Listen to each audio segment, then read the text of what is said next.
In the depths of the night of June 18, 1944, Admiral Raymond Spruance stood on the bridge of the aircraft carrier USS Indiana, where the dark sky over the Philippine Sea stretched like a black velvet curtain. The cold winds carried the scent of salt and gunpowder, while the radio whispered submarine reports. Large Japanese ships emerging from San Bernardino Strait, carriers and battleships heading toward the Marianas. Spruance, with his sharp eyes creased from years of combat, knew this moment could change the course of the war. The U.S. Fifth Fleet, with its immense power, was ready to defend the invasion of Saipan, the island that would place heavy B-29 bombers within touching distance of Tokyo. The background was filled with risks and intelligence.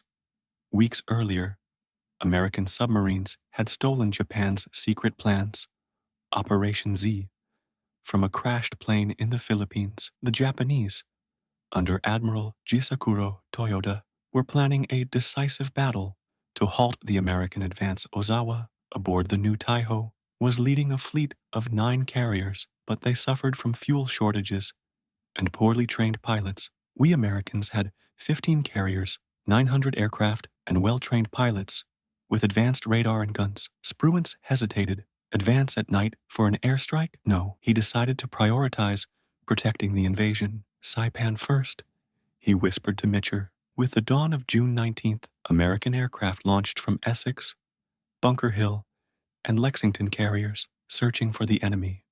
The sky was clear, the sun drawing golden lines on the waves.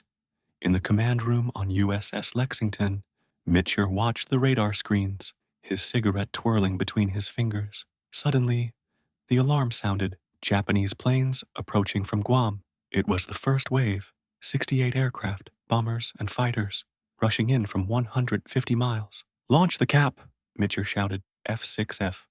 Hellcats took off like falcons, slicing through the sky at 380 miles per hour. Pilot Alex Vretzu from VF-16 Squadron on Lexington flew his Hellcat, Rocky, its engine roaring.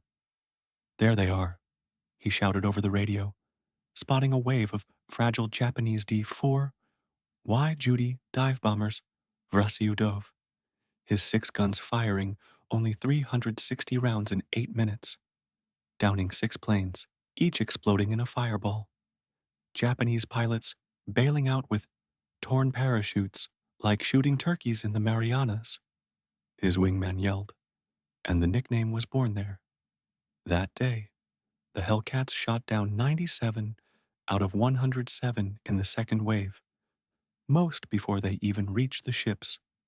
But the danger wasn't over. A Japanese bomb hit the battleship South Dakota, killing 27 and wounding 23, shrapnel scattering like iron rain.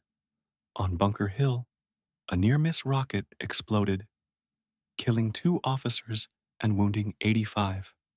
Yet the anti-aircraft guns, with secret proximity fuses, turned the sky into hell for the Japanese.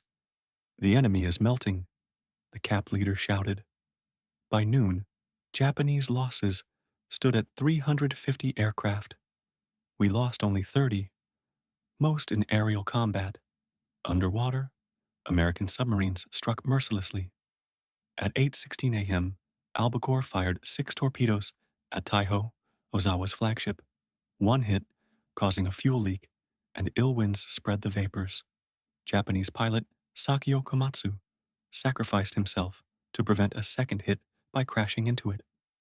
But at 2:30 p.m., internal explosions erupted, sinking Taihō with 1,650 sailors. Ozawa survived, transferring to Shōkakū, but he lost hope. Soon, Kavala sank Shōkakū with 3 torpedoes, exploding in a massive fireball, killing 1,263.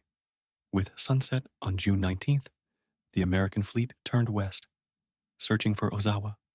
The first day ended in a crushing victory, the Marianas Turkey Shoot, where we downed 480 Japanese planes, most from carriers and islands. The Japanese were losing their last expert aviators, their training only 3 months versus our 2 years. Mitscher, in his briefing, said, "Tomorrow we finish it. But darkness slowed the pilots, and radar showed false signals.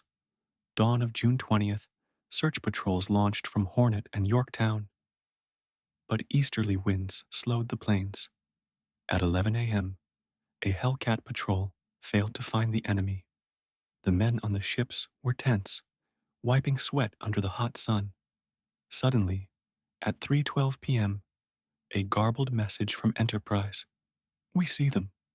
28 minutes later, confirmation. The Japanese fleet, 275 miles away, fleeing west at 20 knots. Mitscher hesitated. Fuel wouldn't last. The sun was setting. But he ordered, launch everything. 226 planes took off. 95 Hellcats, 54 Avengers, 77 Dauntless dive bombers. The pilots pushed their engines to the limit. Fuel leaking, the sky turning orange. They arrived just before sunset, spotting the oilers first. Wasp's group bombed 2, sinking them later, and damaged a third. 4 Avengers from Bellwood torpedoed Hiyō, igniting her fuel, sinking her with 250 sailors. Direct hit, shouted pilot Ralph Weymouth as he low-level bombed Hiyō's bridge, killing most officers in a massive explosion. Now, the attack on the carriers. Shōkakū shuddered under bombs, fire consuming her flight deck, 8 Zeros splashing into the sea. Junyo took hits to her stack, Chiyoda to her stern, and Ryuho fled damaged. Even the battleship Haruna took 3 bombs on her aft turret, killing 15. But Captain Shigeyasu Katagiri flooded the magazine.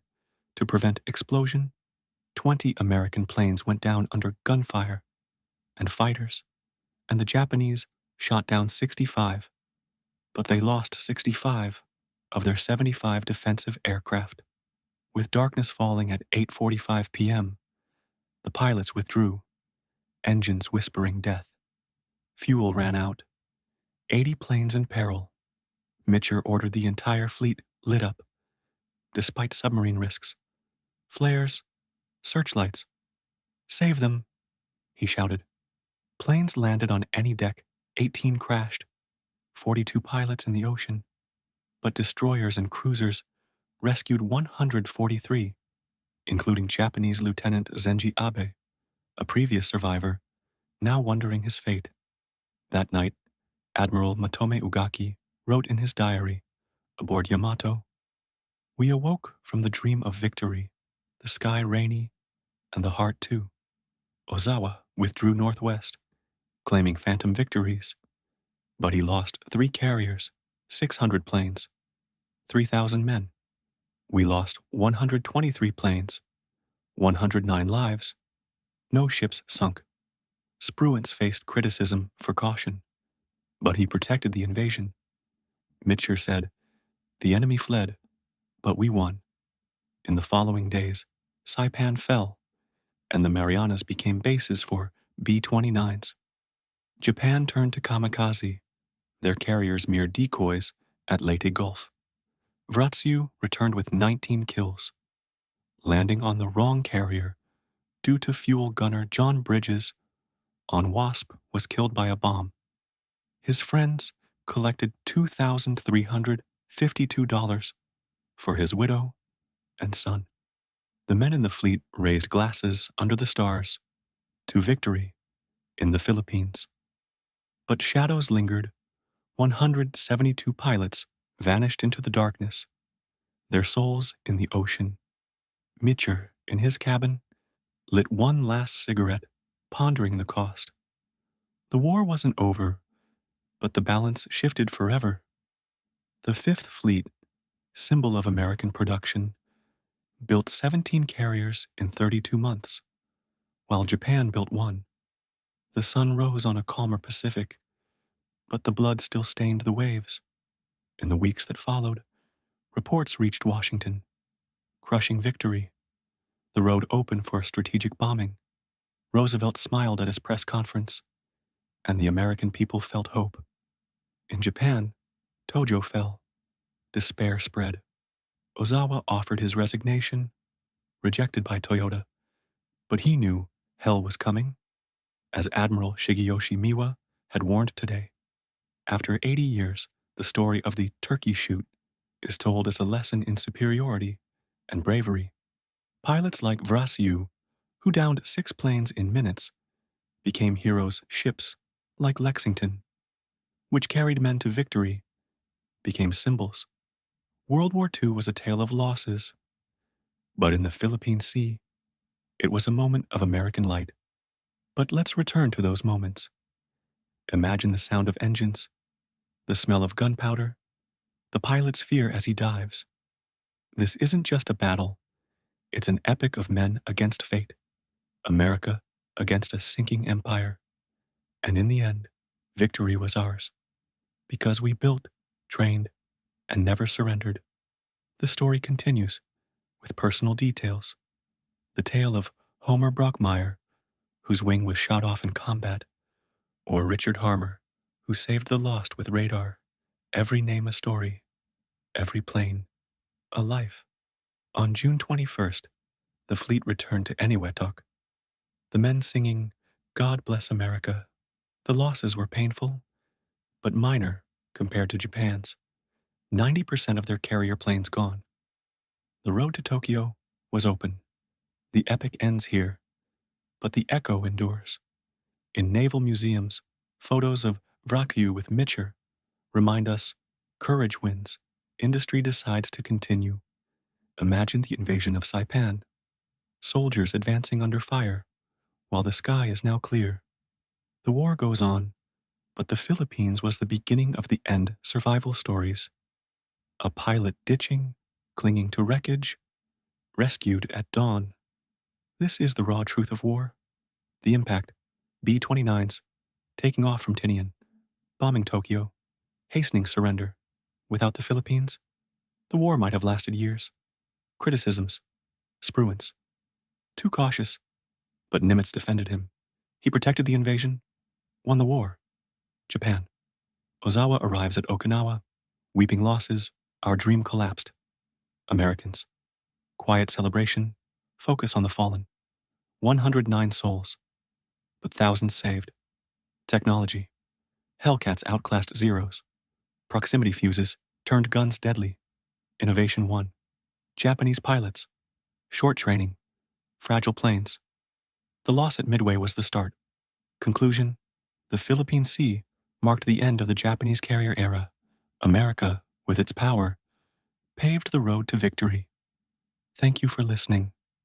Tells the story of courage and sacrifice in a battle that changed the world.